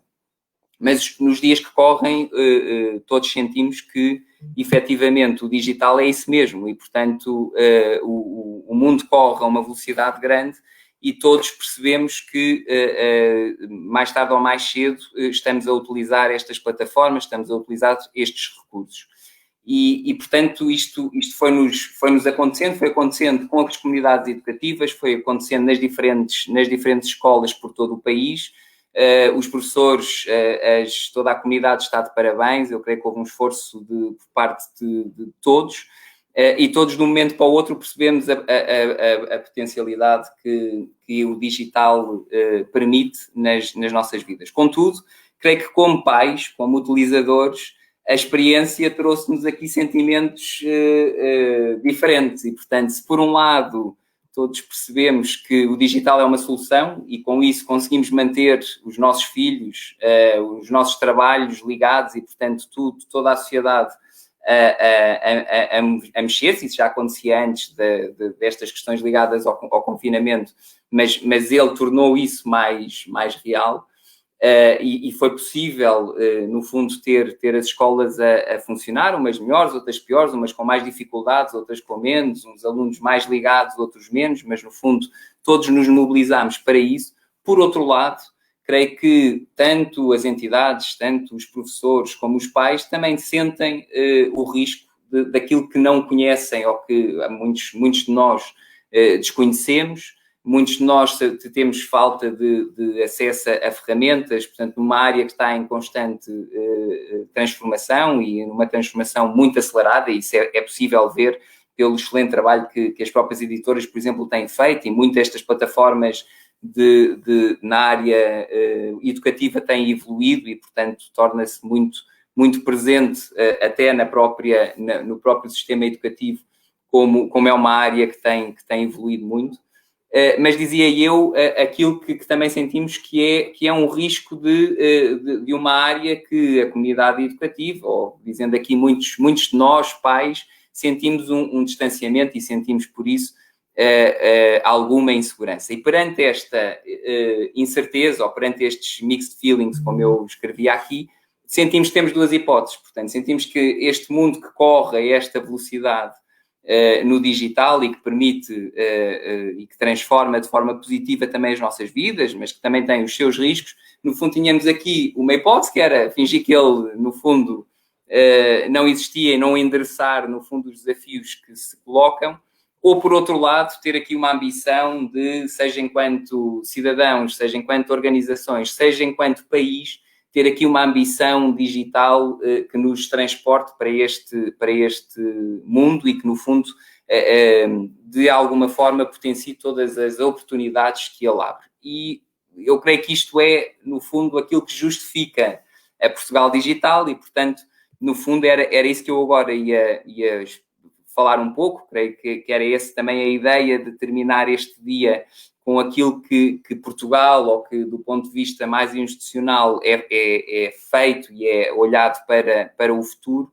E, portanto, o que é Portugal Digital? É uma estrutura de missão criada muito recentemente, antes ainda das questões da pandemia. Portanto, elas não estão ligadas às questões, à questão da pandemia, está ligada a uma clara aposta na transição digital. Mas, no fundo, é uma estrutura que está sob a égide do Ministério da Economia e da Transição Digital, enquanto uma das prioridades que o Governo assumiu para este mandato, e que segue aqui estes princípios de ter uma estrutura pequena no Ministério, mas que tem um foco transversal, procura endereçar os desafios do ponto de vista da perspectiva do cidadão, da perspectiva das empresas e da perspectiva do próprio Estado, que também tem muitos desafios e, portanto, percebendo que é nestas dimensões que se deve atuar do ponto de vista da transição digital. Queremos, no fundo, ser uma estrutura com ambição e, portanto, na prática, aquilo que eu há pouco dizia, queremos nos ver como uma nação digital e não enfiar a cabeça na areia e, portanto, criar aqui, ir à procura de bons exemplos à escala global que possam servir de boas práticas e tentar, no fundo, ombrear com esses estándares europeus e internacionais. Queremos partir daquilo que também já existe e, portanto, percebemos e todos sabemos que não estamos no zero e, portanto, seja nas escolas, quando olhamos para o futuro, seja nas plataformas, sabemos que há muita coisa feita e, portanto, não estamos a criar nada do zero e, portanto, interessa estabelecer no fundo, construir com quem já está e em cima daquilo que já existe, e é precisamente esta ideia do construir com, e, portanto, no fundo, este envolvimento de todos os atores. Creio que, desse ponto de vista, este painel é muito feliz, porque tem a visão de uma escola profissional, tem a visão dos professores, tem a visão dos parceiros aqui da área pedagógica e, portanto, daqui por parte da Porta Editora neste caso, e, portanto, creio que é muito feliz é neste encontro destas diferentes perspectivas que, no fundo, conseguiremos uma escola mais inclusa e que aproveita melhor o digital enquanto um recurso para o futuro e para a educação das futuras gerações. E também esta ideia da comunicação e da promoção de Portugal lá fora, e, portanto, é verdade que esta estrutura encontra-se sobre a égide da economia e, portanto, é verdade que queremos que isto também seja um impulso para o país na área digital e queremos, por último, garantir que este envolvimento por parte de todas as entidades garante também que é feita uma monitorização e há uma responsabilização por parte de todas as entidades. Na verdade, a estrutura Portugal Digital não é quem vai ser a principal entidade a desenvolver os projetos. Os projetos são transversais, são na área da educação e, portanto, aqui estão as entidades da área da educação, são na área da formação profissional, estão as entidades da área profissional e, portanto, no fundo, são todas estas entidades que interessa mobilizar para este desafio. E este desafio passa por 3 áreas fundamentais de atuação, e é assim que depois o próprio plano de ação para a transição digital, aprovado em março, no início de março, está estruturado, e, portanto, são as pessoas, são as empresas e é o Estado. E, portanto, no fundo, esta preocupação de que a transição digital passa pelas pessoas, a transição digital passa pelas entidades e pelas empresas e, conforme eu dizia há pouco, passa também pelas instituições públicas. É aqui que entra, portanto, neste primeiro pilar ligado às pessoas, à capacitação e inclusão digital das pessoas, do qual eu coordeno, conforme o Paulo teve há pouco oportunidade de referir, que tem precisamente esta área da educação digital e, portanto, um plano para a transição digital das escolas, que passa, conforme o Sr. Secretário de Estado teve a oportunidade de referir, pela questão dos equipamentos, pela questão da conectividade, da formação e que se articula aqui com o segundo subpilar, e de todos os recursos pedagógicos, mas também das plataformas educativas e de todas as plataformas que, no fundo, importa para fazer depois esta monitorização e esta gestão de todos estes recursos.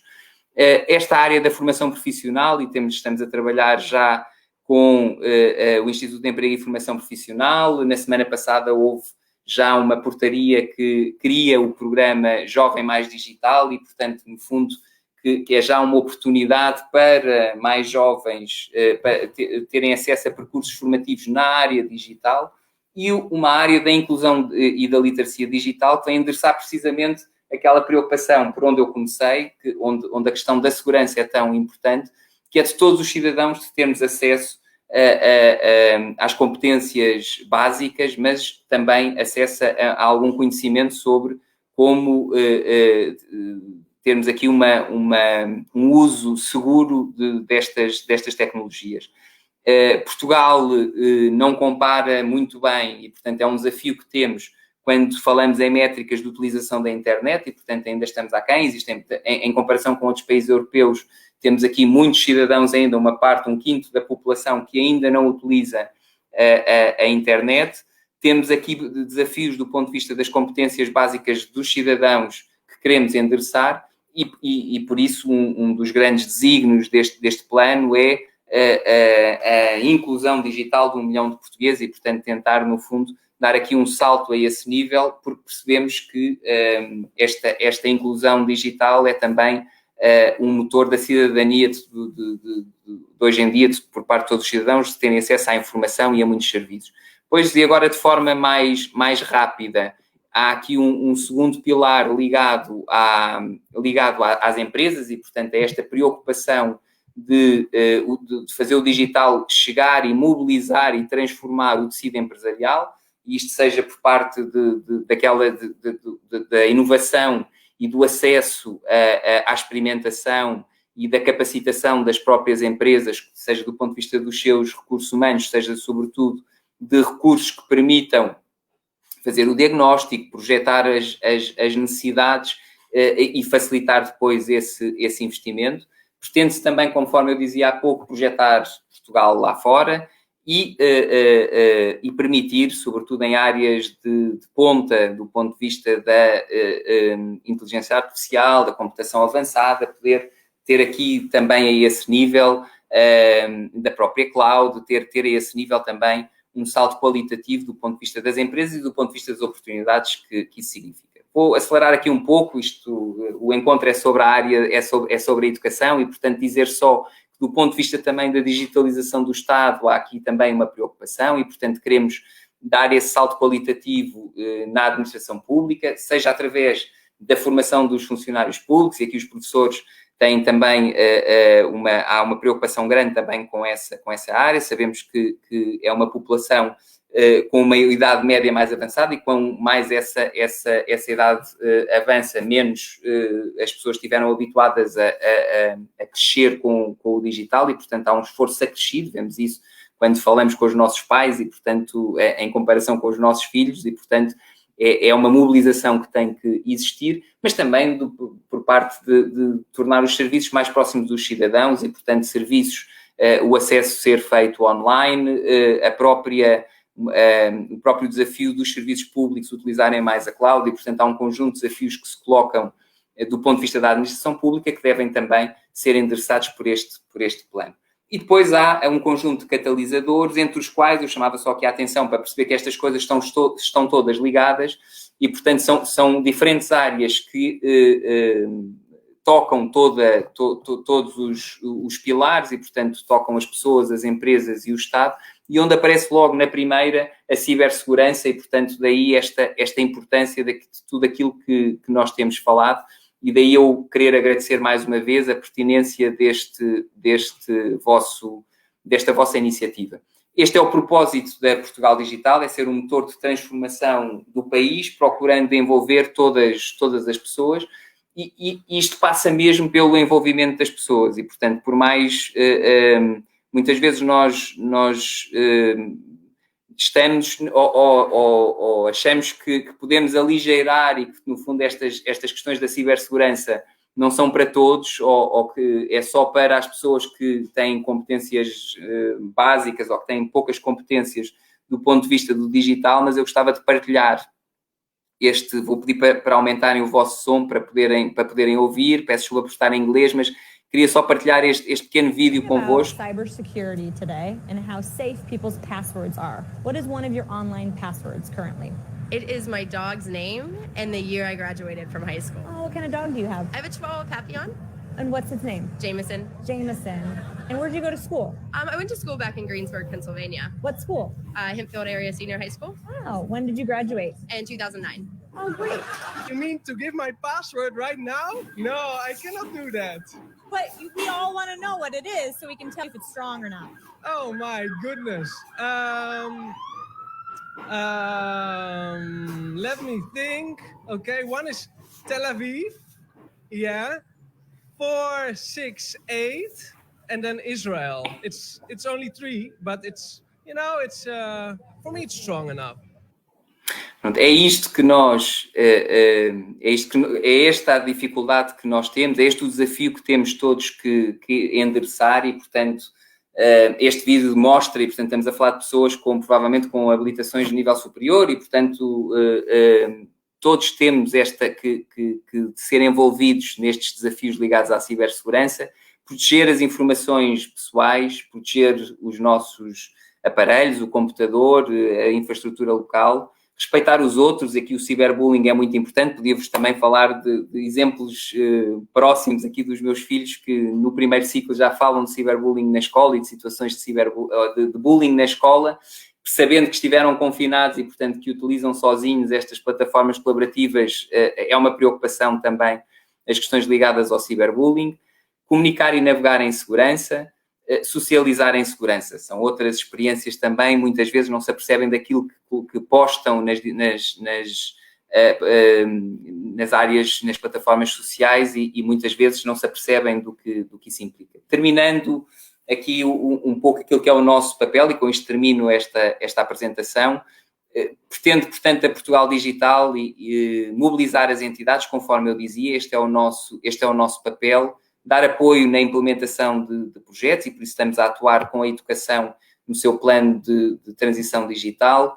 Pretendemos fazer a ponte entre as diferentes áreas governativas, os setores e as entidades, e mais uma vez, este é um bom exemplo daquilo que a AEVA fez aqui neste dia, é um bom exemplo daquilo que nós gostamos de mobilizar e queremos mobilizar para que aconteça noutros locais e por outras entidades. Monitorizar e dar visibilidade, e, portanto, se pudermos acompanhar aquilo que vai acontecendo de forma muito crítica e assertiva, ter aqui o benchmarking com a Europa e o mundo e, sobretudo, dar segurança neste caminho, e aqui esta última palavra na área da segurança. Com isto termino a minha apresentação. Agradecer mais uma vez aqui a oportunidade que nos deram de partilhar um bocadinho aquilo que é a nossa experiência curta de vida, porque a Portugal Digital é muito recente, foi criada há poucos meses, mas dizer que contamos com todos e com todas as pessoas, organizações e todo o país para esta transição. Muito obrigado.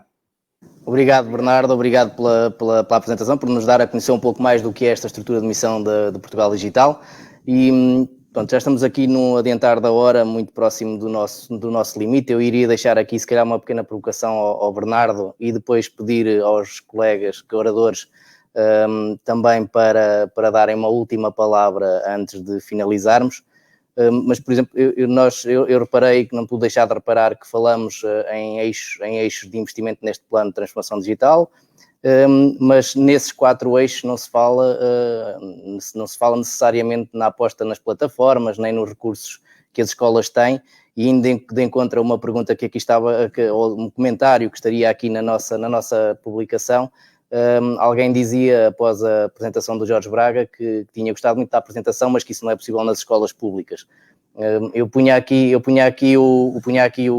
pergunta, se efetivamente, além do equipamento, da conectividade e da formação, se vão estar disponíveis alguns tipos de recursos financeiros para as escolas poderem atingir um exemplo como o da EPRAMI, como é também o nosso aqui na EVA e na Escola Profissional de Aveiro, que é um exemplo muito semelhante no que diz respeito à tecnologia e aos recursos utilizados. E depois também à própria Ampria, a Fernanda Ledesma, deixava-lhe também já aqui o desafio de responder se efetivamente qual é o desafio da utilização de aplicações diferentes na própria escola. Os professores tipicamente estão a utilizar aplicações que não são contratualizadas pela escola e se tem se há alguma estratégia definida para isso. Bernardo, se calhar começava por si, visto que acabou agora de falar e podemos aqui ter a sua opinião já.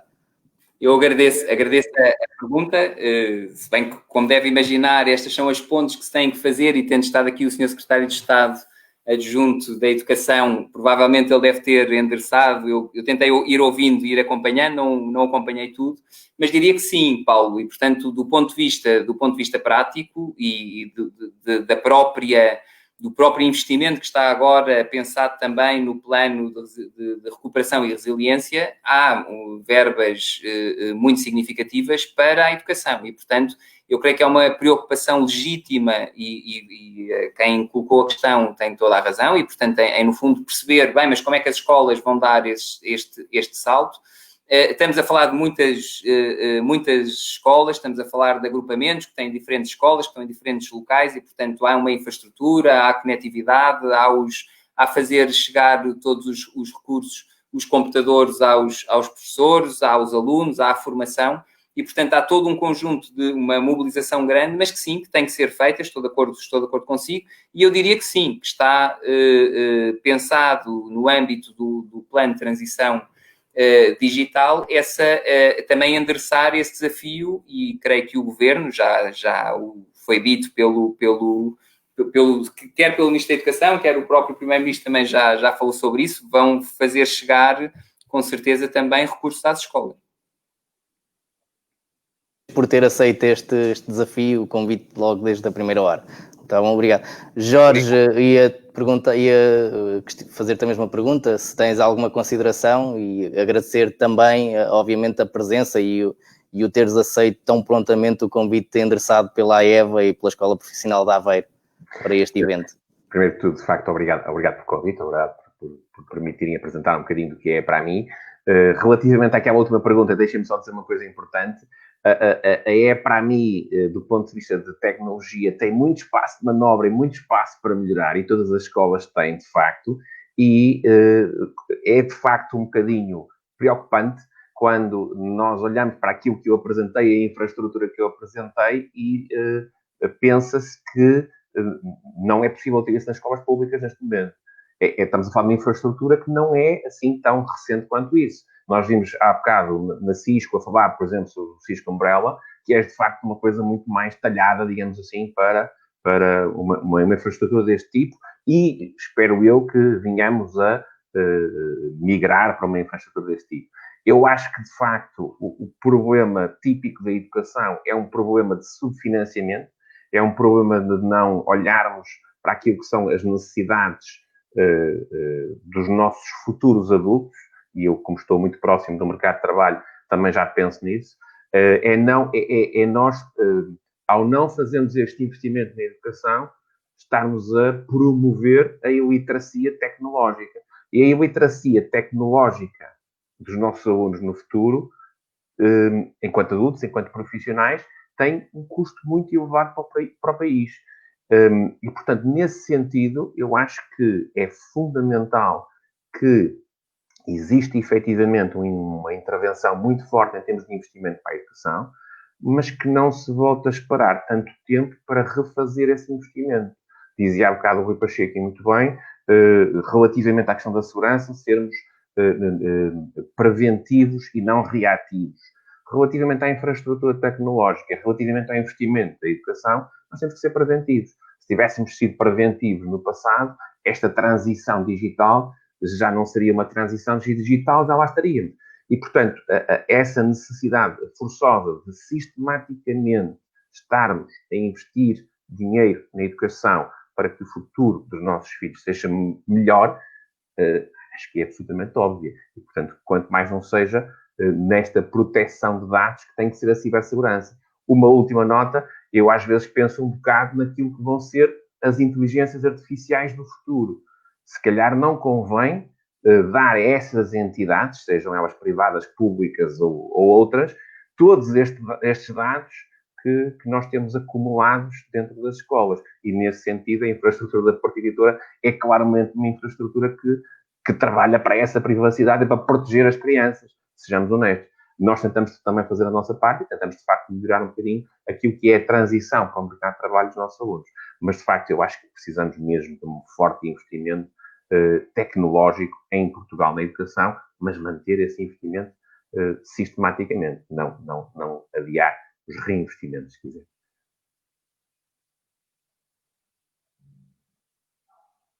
Rui Pacheco, visto que o Jorge até o referenciou aqui algumas vezes agora nesta última intervenção, umas últimas palavras, agradecer-lhe desde já também a sua presença e disponibilidade, com sacrifício pessoal, e alguma palavra que tenha aqui em relação ao que se espera aqui dos investimentos, na perspectiva também da Porta Editora, o que é que se acha que efetivamente este plano para a transição digital vai permitir que as escolas deem um passo significativo em frente, ou se vamos acabar por ficar um pouco na mesma?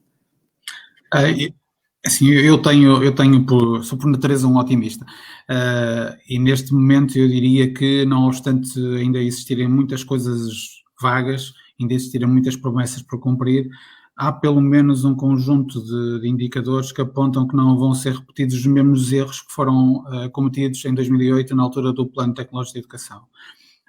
Na altura do Plano Tecnológico de Educação, para quem se lembra, houve um investimento substancial em máquinas, houve um investimento substancial em quadros interativos, em infraestruturas, mas depois os outros dois pilares ficaram completamente mancos, chamemos assim. Alguns deles nem sequer tiveram investimento praticamente nenhum, e por isso eu diria, tanto quanto me é dado a ver e tanto quanto eu julgo saber daquilo que é o plano de transição digital que é público, estão a ser dados passos no sentido de acomodar todas as dimensões necessárias à implementação disto. Agora, não se consegue, e o Jorge aí está mais do que dentro da razão, nada disto pode ser um investimento feito numa dada altura como se fosse uma grande festa, como infelizmente uma célebre Ministra da Educação referenciou a propósito da reformulação dos equipamentos das escolas.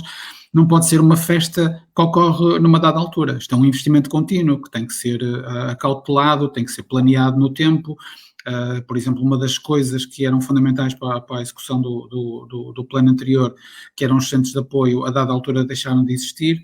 E obviamente os problemas existem, as escolas têm que recorrer a esses centros de apoio se não tiverem profissionais próprios, por isso tudo isto carece de um conjunto de investimentos em contínuo que não se compadece em muitos casos com o timing político do lançamento de iniciativas que são notícia quando são lançadas e depois caem no esquecimento, mas que carecem na mesma de suporte. Eu acho que, pelo menos no plano das intenções e pelo menos no plano daquilo que nos é dado a ver, este plano é bem mais consistente do que aquilo que foi o Plano Tecnológico de Educação e está eventualmente muito menos alicerçado em oferecer máquinas para digamos, ganhar visibilidade eleitoral, e está efetivamente alicerçado numa intenção de promover o país, aquilo que é necessário, que é a literacia digital e a inclusão da tecnologia nas múltiplas dimensões da sociedade.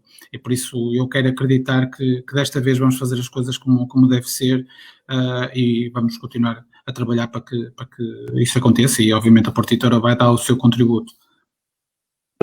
Obrigado por essa nota positiva que acho que todos partilhamos também.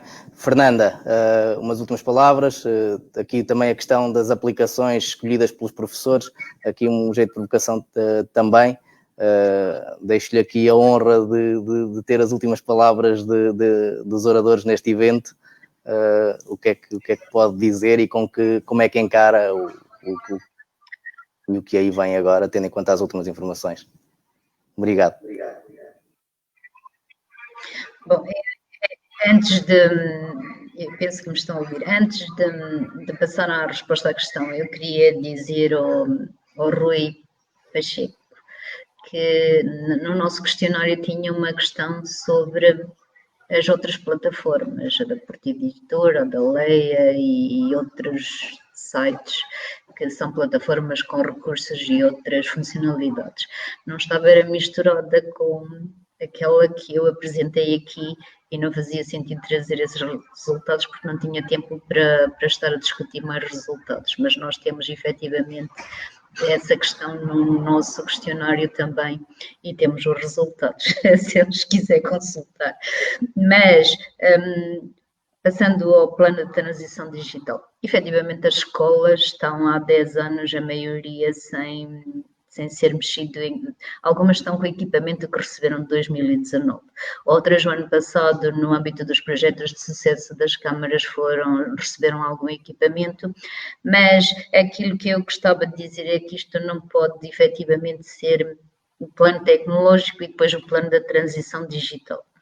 Isto tem que haver um plano, porque há 10 anos que não havia nenhuma intervenção nas escolas a este nível, mas depois tem que ser feito um investimento gradual. E mais, tem que ser tudo, e digo mais ainda, na minha opinião, este investimento devia fazer parte do orçamento da escola e ser a escola a decidir aquilo que precisa. Porque eu vi, por exemplo, no âmbito do plano de sucesso, e não é uma crítica, as câmaras fizeram as escolhas que quiseram, porque os valores financiados vinham para as câmaras e para as SIMs, e se calhar se tivessem perguntado, tenho dúvidas se perguntaram às escolas o que é que elas fizeram as salas do futuro, e não é nenhuma crítica, mas se calhar havia escolas que preferiam ter substituído computadores e melhorado algumas salas do que ter uma sala do futuro, digo eu. Isto é só uma reflexão, não é nenhuma crítica. E efetivamente tem que ser gradual e quanto a mim devia ser no orçamento da escola e cada escola decidir investir naquilo que precisa, garantindo que o investimento era para substituir e manter as tecnologias. Durante anos as escolas não tinham no orçamento da escola dinheiro para poder gastar em hardware. Aquilo que se fazia às vezes para substituir peças era comprar para pôr algum computador novo, era comprar em peças, os profissionais de informática montavam-nos e eram computadores que iam substituindo, porque não podiam, no orçamento não estava mesmo a rúbrica hardware, nem software, não podiam gastar dinheiro nisso. E então, muitas vezes, para conseguir mais um computador ou dois, tinha que se começar em peças e montar. Chegou-se a ter situações destas nos últimos anos. Isto foi mesmo assim. Depois, quanto à questão dos equipamentos, efetivamente, por aquilo que eu sei, Fernanda, temos terminado, okay. Não é? Sim, obrigado Fernanda pelo contributo. Eu vou ficar aqui, acho que estamos numa fase efetivamente de desafios. Obrigado por essas palavras, estávamos aqui com um problema de som. Obrigado por essas últimas palavras. Realço aqui a questão, há aqui desafios que ainda temos que ultrapassar, efetivamente, até utilizando o seu slide na apresentação. Estamos numa fase de desafios. Esperamos que seja uma fase de descoberta também para novas soluções, para novas aplicações de soluções que muitas vezes já existiam. Vamos todos trabalhar juntos. Esperamos que vamos ter que dar por concluído este seminário. Da parte da EVA, esperamos ter sido um contributo para uma nação digital mais ciberinformada. Esperamos que todos deem por útil o tempo que investiram ao visualizar estes painéis. Deixo ainda a indicação de que ficarão disponíveis brevemente nas nossas redes sociais, portanto poderão ver aquilo que foi falado, que de certeza que vale a pena. Obrigado ao Centro Nacional de Cibersegurança pelo apoio à iniciativa e a todos os oradores que aceitaram e que nos deram o prazer de estarmos todos aqui a participar e a contribuir para uma comunidade educativa mais informada. Obrigado, até uma próxima.